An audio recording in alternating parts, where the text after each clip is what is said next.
I think we're forgetting a couple of really important things here on the House floor here today. There are 20 million illegals that flooded the open border under the Biden administration.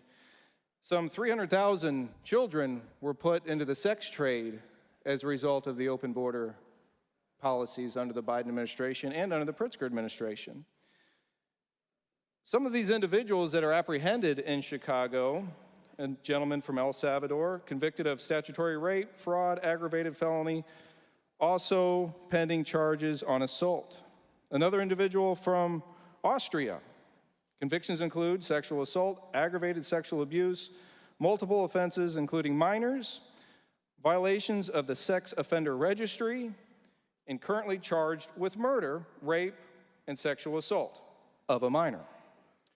Another individual from Poland, arrested for DUI and strong-arm aggravated assault. Another individual from Venezuela, a confirmed cartel member.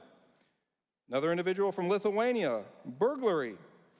Individual from Mexico, weapons offenses, crimes against a person, concealing homicidal death.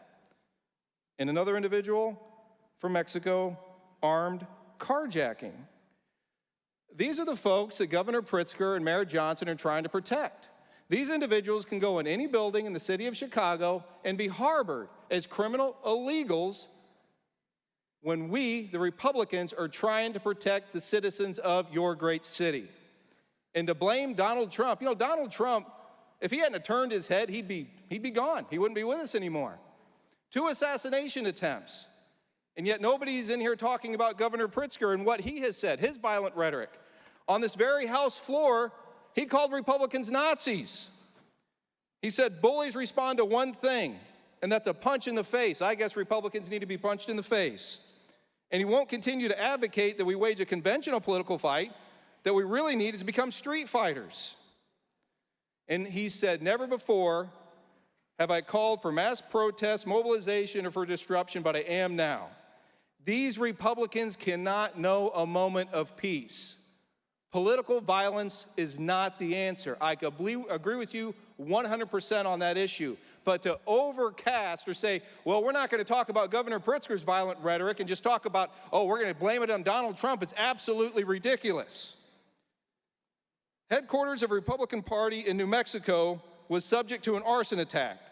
The Minnesota state legislator that was referenced earlier was assassinated because they took a vote removing health care from illegal immigrants. 2 young Israeli embassy staffers, young, just trying to start their lives out, were shot and killed. The gunman fired shots at the Centers for Disease Control and Prevention headquarters in Atlanta.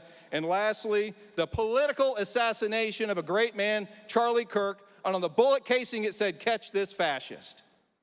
So if we're going to talk about political rhetoric, if we're going to talk about hate speech, if we're going to talk about violent acts, we need to talk about what Governor J.B. Pritzker has done to this state, and we need to restore Illinois. Thank you. Vote no.